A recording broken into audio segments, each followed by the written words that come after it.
Hello everyone, welcome back to Easy Education London, and today we are looking at what the examiners are hiding about GCSE English language. Now, to start off with, the first one is the answering technique matters. Okay, so the way you answer the question does in fact matter. So that is something that, to be honest, you need to be aware of and acknowledge when answering the question. So let's have a look at it in further detail. So understanding the exam's marking criteria and the specific requirements for each question is crucial. Take the time to carefully read and analyze the question and structure your answers accordingly. Use appropriate paragraphs, provide evidence and examples, and ensure your response directly addresses the question's key points. Number two is the language choices impact your evaluation. Very important, especially for question 4 for paper 1, that is the evaluation question. When analyzing text, pay attention to the specific language choices made by the author.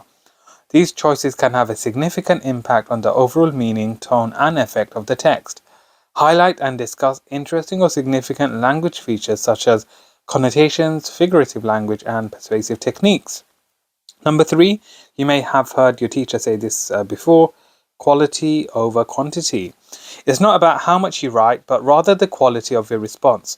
While it's important to provide enough detail and analysis, avoid unnecessary repetition or padding. Focus on making each point relevant and insightful, demonstrating a deep understanding of the text and its context. Number four, contextual knowledge enhances analysis.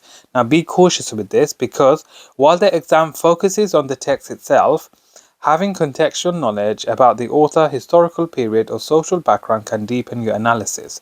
Consider how these factors may have influenced the text creation and meaning. However, be cautious not to rely heavily on contextual information if it's not explicitly asked for in the question. And last but not least, consistency and accuracy in SPAG. Your spelling, punctuation, and grammar play an important role in conveying your ideas effectively. Consistently apply correct grammar and punctuation rules, and double check your spelling. Ensure your writing is clear, coherent, and free from avoidable errors that may distract from your arguments. So these are some important reasons for you to consider. And remember, while there may be certain strategies or approaches that can enhance your performance, the key to success lies in through preparation, critical thinking, and effective communication of your ideas. Stay focused, practice regularly, and seek guidance from your teachers to excel in your GCSE English language exams. And that takes us towards the end of the video. Thank you for watching. Please subscribe, like, and share for more. Thank you.